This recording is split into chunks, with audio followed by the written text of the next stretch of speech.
Hey everyone, it's Amber from the Sensible Mama, and I realize this is a really weird setup for me.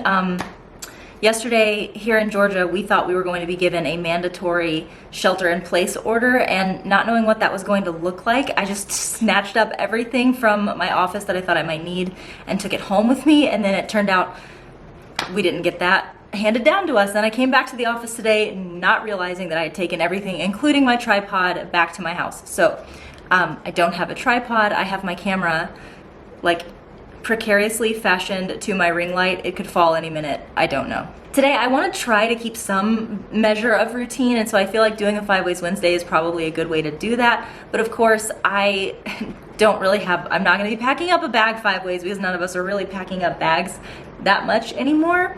So what I wanted to do is talk about something that's actually been on my heart a lot lately. I was reading an article that basically said that in China, now that the quarantine has been lifted, they cannot keep up with the number of divorce applications, like people who are trying to go through a divorce after being pent up together for however long it was. It's indicative of something that I think a lot of us are gonna, if we're not already, we're gonna start going through it, and that is, how do we survive this time where life is different? So today I wanted to talk about sort of 5 things that my husband and I have been doing to try to keep ourselves sane and happy in our marriage during this time that have really worked for us. And I'm by no means an expert on any of this stuff.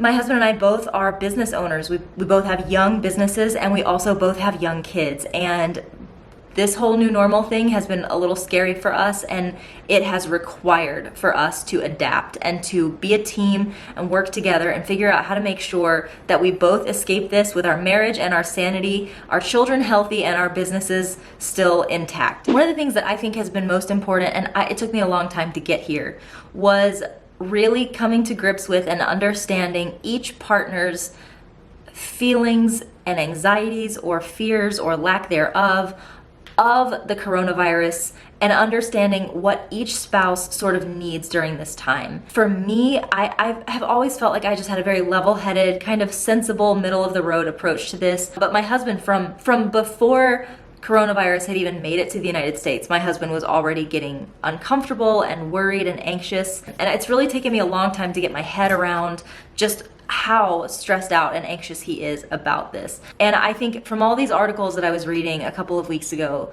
I was reading that like there are already people who are doing online marriage counseling and BetterHelp and things like that to help them sort through the fact that they have a misalignment on how to behave during coronavirus. So there's one spouse in the relationship who like really wants to hunker down. There's another spouse who has sort of a more like lax attitude about it, and how you navigate that. And most of the things that I read, and I tend to agree, sort of said that like within reason, the person who is like less anxious should defer to the person who is more anxious, because this is a scary time. And like, is it really that much out of your life to just do what they need you to do in order to manage their anxiety? Of course, if you have a spouse who's like going to extremes about it, in that case, maybe a different discussion needs to be had. But I think that's really the point though, is like during this time, we should be making sure that we are making our stance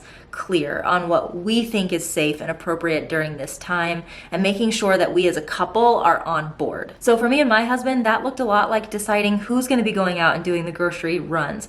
What is that person going to do when they get back from the grocery store? What is the protocol? And I use that word because in situations like this, where a lot of things are uncertain, sometimes having a protocol will help out a lot. If a relationship is going to make it through this hard time, at the very minimum, we need to know, like, here's where I stand on this, here's where I stand on outings, here's where I stand on ordering food in. Have those conversations. What do you think about ordering food to be delivered to your house? Do you feel this is okay, or do you feel that's unsafe? How do you feel about having groceries delivered versus going and picking up the groceries? There's just like a number of things that you could be discussing and sort of setting a protocol for together, so that there's no question, there's no uncertainty. you guys are on the same page. The next one, and this is going to be more directed toward the people who are a dual income household. So whether that means that you both work out of the home and now you're both finding yourselves working from home, or you're a work from home mom and he works out of the home but now he's home.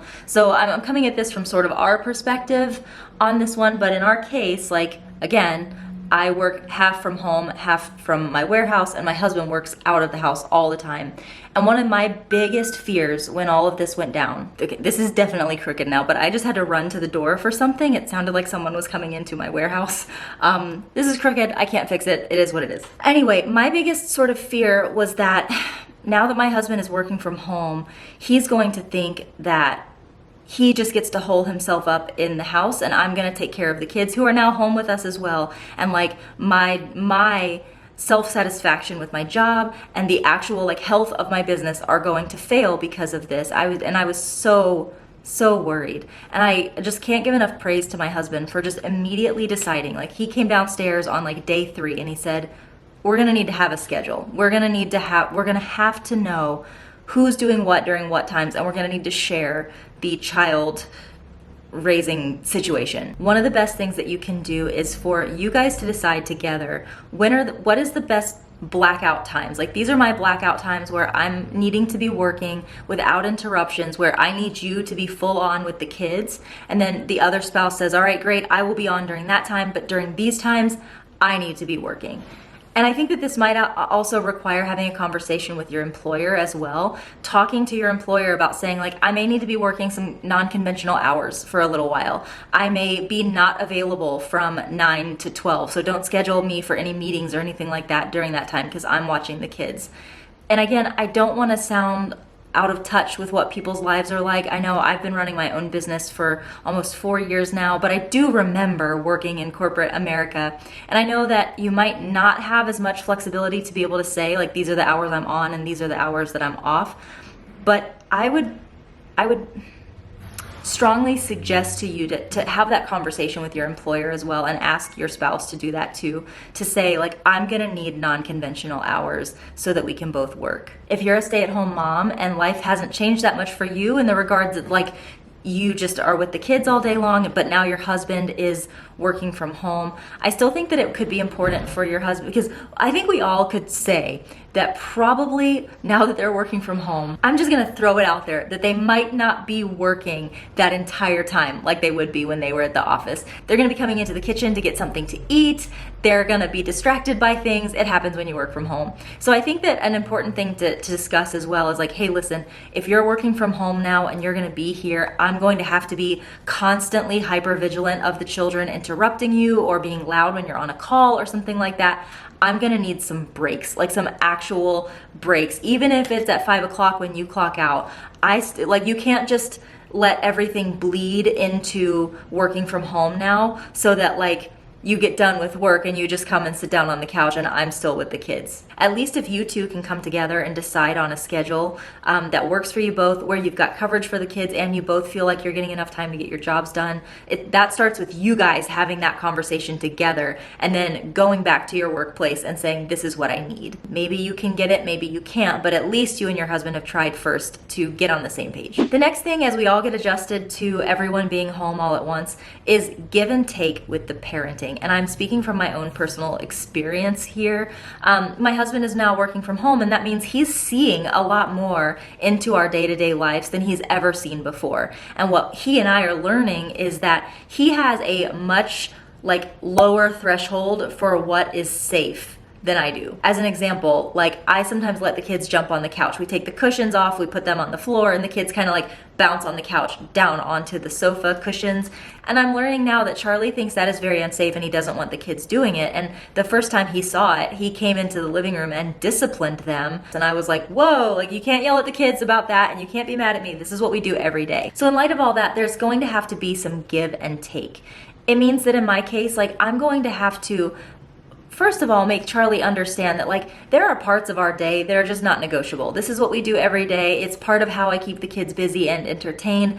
I don't have a problem with it. I know it's not unsafe for them because I've taught them how to do it safely, and you're not gonna come in here now that you're living in our space during the day and tell me how to parent them in this situation or that situation. By the same token, I have to give a little bit too, and I have to be willing to say, you know what? I don't really see a problem with jumping on the couch, but if it makes you uncomfortable, then we won't do it anymore. So on the one hand, letting your husband know, like, hey, you can't just come in here and act like I haven't been keeping these kids alive every single day that you haven't been working from home. But at the same time, I'm gonna respect you enough to understand that if it really deeply makes you uncomfortable, then I will stop. Tip number 4 is just find ways to serve each other, and I think this is huge. One of the things that Charlie has done that I've appreciated so much is now that he's realizing that we're both home and we're both working and we're both sharing in the raising of the children day in and day out, one of the things that he has started doing is participating in meal prep. Like, he will make dinners on some nights, which is usually not the norm, but I have so appreciated him understanding, like, hey, now that I'm working from home, I can cook a few meals. I can throw a DiGiorno pizza in the oven. I can make some spaghetti, and he's been doing that, and I've been so grateful. And for me, going back to tip number 2 about making a schedule, the way our schedule is that I work from 6 in the morning until noon, and I leave. I come to my warehouse at 6 a.m. And Charlie and I were having a conversation about the pain that he's in because of his colitis. And he said, mornings are really hard for me. It's hard for me to get the kids out of bed. It's hard for me to make their milk and everything because everything hurts. And so this morning, for the first time, I tried something new, which was before I left the house at 6 a.m., I got cups together for both of my kids with milk in them. I put like a cooler in our bedroom with their milks in them.